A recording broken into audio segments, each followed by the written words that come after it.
اتنے خوش ہو جاتے کہ فرائض چھوڑ دیتے. تو یہ حدیث میں دونوں باتیں ایک ساتھ آ رہی ہیں. آپ غور سے سنیے نفل کی اہمیت، غور سے سنیے. نبی اکرم صلی اللہ علیہ وسلم فرماتے ہیں، اور بخاری کی یہ روایت ہے، اللہ تعالیٰ فرماتا ہے، حدیث قدسی ہے، اللہ تعالیٰ فرماتا ہے جو شخص میرے دوست سے دشمنی کرتا ہے میں اس کے خلاف اعلان جنگ کر دیتا ہوں. کیا فرمایا اللہ تعالیٰ؟ جو میرے دوست سے دشمنی کرتا ہے میں اس کے خلاف اعلان جنگ کر دیتا ہوں. مطلب جو اللہ کے ولی ہوتے ہیں، اور یقین اللہ کے ولی ہوتے ہیں، اللہ کے دوست ہوتے ہیں، یاد رکھیے اللہ کے ولی ہوتے ہیں. تو اللہ تعالیٰ فرما رہا ہے جو میرے دوست سے دشمنی کرتا ہے، اور اللہ کے دوست کون ہے؟ جو تقوی اختیار کرتے ہیں. ایمان والے ہونا پہلی شرط، وہ تقوی اختیار کرتے ہیں اور ہر کام سنت کے مطابق کرتے ہیں. ٹھیک ہے. تو بہرحال ورنہ میں اس لیے کہہ رہا ہوں اللہ کے دوست، ورنہ ہمارے پاس جو سنت کی مخالفت کرتا ہے، نماز کبھی نہیں پڑھتا ہے، تقوی تو ہے نہیں دور دور تک، اس کو ولی مانتے ہیں. اس لیے میں وضاحت کر رہا ہوں. ایمان والا جیسا حق ہے، تقوی اختیار کرنے والا انسان اور سنت کے مطابق اعمال کرنے والا. تو بہرحال اللہ تعالیٰ فرما رہا ہے جو میرے دوست سے دشمنی کرتا ہے میں اس سے اعلان جنگ کرتا ہوں. اب اندازہ لگائیے اللہ کا جو دوست ہوتا ہے اس کو اگر دنیا میں کوئی چھیڑتا ہے یا اس سے دشمنی کوئی کرتا ہے اللہ تعالیٰ اس کے خلاف اعلان جنگ کر دیتا ہے. کیسے کرتا ہے؟ وہ جس نے دیکھا نتیجے اس کو سمجھ میں آتے ہیں. انبیاؤں کے ساتھ جس نے برا سلوک کیا ان کے نتیجے دیکھ لیجئے، صحابہ کے ساتھ جس نے برا سلوک کیا کیسی کیسی موتیں مرے ان کی زندگی دیکھ لیجئے، سلف صالحین پہ جس نے ظلم کیا ان کی زندگیوں کا مطالعہ کرے، خاص طور سے ان کی موتیں دیکھے، اور اس کے بعد معصوم مسلمانوں پہ جس نے بھی ظلم کیا ان کی زندگی کی حالت دیکھیں. آپ کہیں گے واقعی میں اللہ تعالیٰ کیسا بدلہ لیتا ہے. چونکہ اللہ تعالیٰ جب دشمنی لیتا ہے اس کے خلاف تو وہ دشمنی واقع میں نبھاتا بھی ہے. سمجھ رہے آپ بات کو؟ ہر طرف سے اس کو جو ہے چت کر دیتا ہے اس دنیا کی زندگی میں. تو بہرحال اللہ تعالیٰ فرما رہا ہے جو شخص میرے دوست سے دشمنی کرتا ہے اس کے خلاف میں اعلان جنگ کرتا ہوں. تو ایک بات ہمیشہ ذہن میں رکھنی چاہیے، اللہ کے نیک بندوں کے خلاف کوئی چال نہیں چلنا چاہیے. اس لیے کہ جب ہم اللہ کے نیک بندوں کے خلاف چال چلتے ہیں در حقیقت اللہ ہمارے خلاف اعلان جنگ کر دیتا ہے. پھر ہوتا ہے نا بہت سارے لوگ، نیک لوگ خواہ تنگ کرتے ہیں زمین کے معاملات میں، اس میں احتیاط کرنا چاہیے. آپ خطرناک زون میں جا رہے ہیں، آپ کو تکلیف ہو سکتی ہے. ٹھیک ہے، آگے آئیے سنیے. اللہ تعالیٰ فرماتا ہے اور میرا بندہ سب سے زیادہ میرا تقرب اس چیز کے ساتھ حاصل کرتا ہے جسے میں نے فرض کیا ہے. اللہ تعالیٰ فرما رہا ہے میرا بندہ سب سے قریب مجھ سے تب ہوتا ہے جب وہ میری فرض کردہ چیزوں کو پورا کرتا ہے. اللہ تعالیٰ فرما رہا ہے میرا بندہ میرے سب سے قریب کب آتا ہے؟ جب وہ چیز کرتا ہے جو میں نے اس پر فرض کی ہے. تو آپ اللہ تعالیٰ فرمایا میرا تقرب میرا بندہ سب سے زیادہ حاصل کرتا ہے اس چیز کے ذریعے جو میں نے اس پر فرض کیا ہے، یعنی فرائض کے ساتھ میرا تقرب حاصل کرنا ہی مجھ سے سب سے زیادہ مطلب فرائض کے ذریعے میرا تقرب حاصل کرنا یہ مجھے سب سے زیادہ پسند اللہ اعلان کر رہا ہے. آگے آئیے پھر اللہ تعالیٰ فرما رہا ہے حدیث قدسی ہے اور میرا بندہ نوافل کے ذریعے میرا تقرب حاصل کرتا ہے فرض سے سب سے زیادہ، لیکن نوافل سے بھی کرتا ہے فرض کے بعد. مطلب فرض جو ادا کرتا ہے اس کی نفل قبول ہوتی ہے، بات بھی یاد رکھیں. پھر اللہ فرماتا ہے پھر جب اور میرا بندہ نوافل کے ذریعے میرا تقرب حاصل کرتا رہتا ہے یہاں تک کہ میں اس سے محبت کر لیتا ہوں. میرا بندہ پہلے تو فرض کرتا ہے، میرا تقرب حاصل کر لیتا ہے، چونکہ فرض سے ہی میں سب سے زیادہ قریب ہوتا ہوں بندوں کے، یہ مجھے سب سے زیادہ محبوب ہے. پھر میرا بندہ نفل پڑھتا ہے اور نفل پڑھ کر میرا تقرب حاصل کرتا ہے، اتنا تقرب حاصل کرتا ہے کہ میں بھی اس سے محبت کرنا شروع کر دیتا ہوں نوافل کے ذریعے. اب آگے سنیے ذرا، تو میں بھی اس سے محبت کر لیتا ہوں. پھر جب میں اس سے محبت کر لیتا ہوں، فرض سب سے زیادہ اللہ کو پسند عمل ہے، سب زیادہ قریب بندہ فرض سے آتا ہے، لیکن فرض سے جو قریب آنے کے بعد بھی جو نفل پڑھے وہ ٹاپ موسٹ چل جاتا ہے. بولنے کا مطلب یہ ایک انسان صرف فرض بھی کرے تو اللہ سے قریب ہوتا ہے، لیکن فرض کے بعد جو نفل پڑھے وہ ٹاپ موسٹ لیول تک پہنچ جاتا ہے اللہ کے قریب، اتنا کہ اللہ تعالیٰ اس سے محبت کرنے لگتا ہے. اور اللہ فرماتا ہے اور جب میں اس سے محبت کرنے لگتا ہوں تو میں اس کا کان بن جاتا ہوں جس سے وہ سنتا ہے. اس حدیث کو غلط معنی مت لیجیے کہ واقعی میں اللہ اس کے اندر حلول کر جاتا ہے، نہیں، مطلب وہ وہی باتیں سنتا ہے جو میں چاہتا ہوں کہ وہ سنے، کوئی غلط بات نہیں سنتا ہے.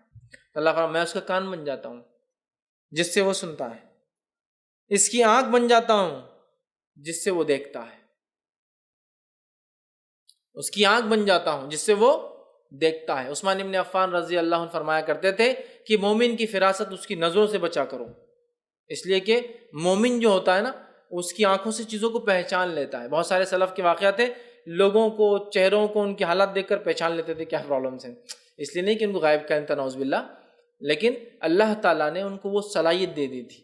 ہوتا ہے نا، لوگ بولتے رہے ڈاکٹر ہاتھ لگا دے تشخیص کر لیتا ہے، چہرہ دیکھتے انہوں نے پہچان لیا کیا ہوگا، یا سوال کرتے دیکھو جواب وہی آیا جو سوال تھا، حالانکہ اس میں یہ بات نہیں کہی گئی تھی۔ یہ ساری چیزیں ہوتی ہیں، ٹھیک ہے۔ تو یہاں دیکھیے اللہ کے رسول صلی اللہ علیہ وسلم کیا فرما رہے ہیں کہ اللہ تعالیٰ فرما رہا ہے میں اس کی آنکھ بن جاتا ہوں جس سے وہ دیکھتا ہے، اس کا ہاتھ بن جاتا ہوں جس کے ذریعے وہ پکڑتا ہے۔ مطلب وہی دیکھتا ہے جو اللہ چاہتا ہے، وہی سنتا ہے جو اللہ چاہتا ہے، وہی پکڑتا ہے جو اللہ چاہتا ہے۔ مطلب مومن ہر وہ کام نفل کے ذریعے اللہ سے محبت حاصل کر کے اللہ اس کے ریٹرن میں اس کو ہر وہ چیز کرواتا ہے جو اس کا رب اس سے صرف پسند کرتا ہے، اس کے علاوہ نہ کچھ سنتا ہے، نہ کچھ دیکھتا ہے، نہ کچھ پکڑتا ہے۔ تو میں اس کا ہاتھ بن جاتا ہوں جس کے ذریعے وہ پکڑتا ہے، اور اس کا پاؤں بن جاتا ہوں جس کے ذریعے وہ چلتا ہے۔ مطلب مومن چلیں گا بھی تو اب سیدھے راستے پر، چونکہ اب وہ غلط راستے پر نہیں جائیں گا، چونکہ نفل کے ذریعے وہ اللہ کی محبت حاصل کر چکا ہے۔ اللہ کی محبت جو بندہ حاصل کر لیتا ہے اس کا رب کا فضل اس پہ یہ ہوتا ہے کہ وہ ہر وہ کام کرتا ہے جو اس کا رب چاہتا ہے، اس کے علاوہ وہ کچھ نہیں کرتا۔ یہاں جو ہے اس سے وہ چلتا ہے، ان تمام اعضاء کو اپنی اطاعت میں لگا دیتا ہے، اور اگر وہ مجھ سے سوال کرتا ہے تو میں ضرور بھی ضرور اس کو عطا کرتا ہوں۔ اگر وہ مجھ سے سوال کرتا ہے تو میں ضرور بھی ضرور اس کو عطا کرتا ہوں۔ معلوم، ضرور بھی ضرور عطا کرتا ہوں اگر وہ مجھ سے سوال کرتا ہے۔ کون سا بندہ؟ فرائض کے بعد نفل کا اہتمام کر کے رب سے محبت حاصل کر لینے والا بندہ۔ دیکھتا ہے تو وہی جو اس کا رب چاہتا ہے، سنتا ہے وہی جو اس کا رب چاہتا ہے، پکڑتا ہے وہی جو اس کا رب چاہتا ہے، چلتا ہے اسی راہ پر جس پہ رب چاہتا ہے، اور جب وہ مانگتا ہے تو اس کا رب اس کی جو ہے ضرور بھی ضرور اس کو عطا کر دیتا ہے۔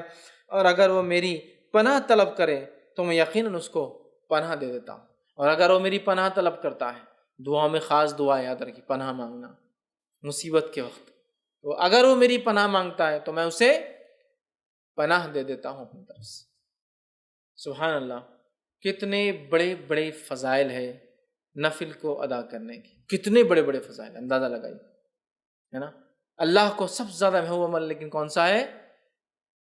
فرض ہے، یاد رکھیے، فرض نماز، مال میں فرض عبادت زکوٰۃ، ہے نا۔ اس کے بعد اللہ تعالیٰ نے رمضان کے ایک مہینے کے روزے، اس کے بعد حج، سب سے زیادہ محبوب عمل۔ اس کے بعد یہ کرنے کے بعد بندہ نفل کے اندر دوڑتا ہے، آگے بڑھتا ہے۔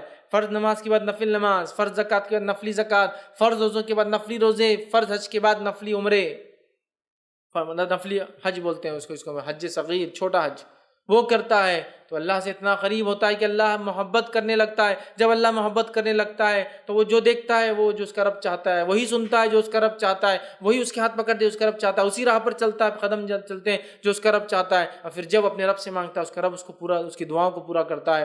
اور جب وہ پناہ طلب کرتا ہے تو اللہ تعالیٰ اس کو پناہ عطا کر دیتا ہے۔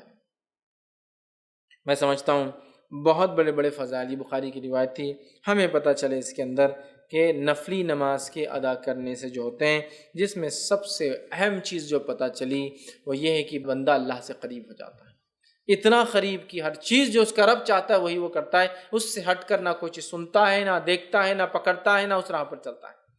ہم میں ہر شخص چاہتا ہے ہم نیک بنے، اور پتہ نہیں لوگوں نے ولایت حاصل کرنے کی کون کون سے ذریعے بنا لی، اور یہ اللہ کے ولی ہے، چونکہ شروع میں اللہ نے کیا کہہ دیا کہ اللہ کے رسول فرماتے ہیں، اللہ تعالیٰ فرماتے جو شخص میرے دوست سے دشمنی کرتا ہے میں اس سے اعلان جنگ کرتا ہوں۔ اور پھر آگے اس کی بات صفت دوست کون ہے؟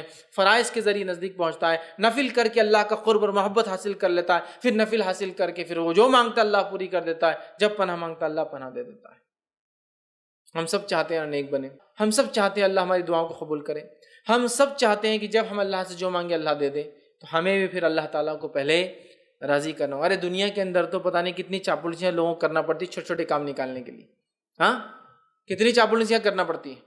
اللہ تعالیٰ آپ سے چاپلوسی نہیں چاہتا، اخلاص چاہتا ہے۔ اخلاص، چاپلوسی میں کیا ہوتا ہے؟ اخلاص نہیں ہوتا ہے، اخلاص چاہتا ہے، اور اخلاص کے ساتھ فرض عبادت اور نفل میں اضافہ کرو، اللہ تعالیٰ ہم کو دیں گا۔ یاد رکھیے، بہت سے لوگ بولتے ہیں ارے یہ کیا بات ہوئی، کیا اللہ تعالیٰ دیں گا تو اس کا مطلب یہ ہے کہ ہم کو کوشش نہ کریں۔ کوشش کرنا ہے، لیکن تم لاکھ کوشش کرنے کے بعد بھی حاصل نہیں کر پاتے ہو نا چیزوں کو، لیکن جب اللہ کو ہم راضی کر لیں گے نا، تھوڑی کوششیں بڑے بڑے کام نکال دیں گی۔ یاد رکھیے، تھوڑی کوششیں بڑے بڑے کام نکال دیں گی، اور اس کے بعد بھی اگر کوئی تکلیف آئے تو پھر وہ اللہ کی طرف سے آزمائش ہے، صبر کے ساتھ استقامت کے ساتھ ڈٹ کر مقابلہ کیجیے، دنیا اور آخرت میں اس سے درجات بلند ہوں گے اور اجر ملے گا۔ سمجھ رہے ہیں بات؟ یہ بات کو سمجھنے کی ضرورت ہے، یہ بات کو سمجھنے کی ضرورت ہے۔ تو اللہ سے قریب ہونا ہے۔ دنیا میں ہم کام نکالنے کے لیے سب کچھ کرتے ہیں لوگوں سے، اگر ہم چاہتے ہیں کہ ہمارا کام عرش والا کر دے، دنیا کی ساری مصیبت، مشکلیں، پریشانی حل، اور موت کی اور موت کے بعد کی اور آخرت کی وہ تمام چیزیں، تو پھر ہم جو ہے آسمان والے کو راضی کر لے۔ ہو سکتا دنیا والے ناراض ہو جائے، اس سے کوئی مسئلہ نہیں، لیکن اللہ راضی ہو جائے۔ لیکن ہمارا معاملہ یہ ہے کہ ہم اللہ کو ناراض کرنا چاہتے اور دنیا والوں کو راضی کرنا چاہتے، تو اللہ تعالیٰ بھی پھر انہی کے سامنے ہم کو جھکاتا رہتا ہے۔ تو اللہ کے نیک بندوں کی صفت آ گئی۔ فرائض کا اہتمام کیجیے، فرائض کے اہتمام، نفل میں اضافہ کیجیے، دیکھیے اللہ تعالیٰ کہ ہم دوست بن جاتے ہیں، پھر یاد رکھیے دوست بن جاتے ہیں، ٹھیک ہے؟ تو اس کی ہم کوشش کریں کہ نوافل کو ہم زیادہ سے زیادہ کریں۔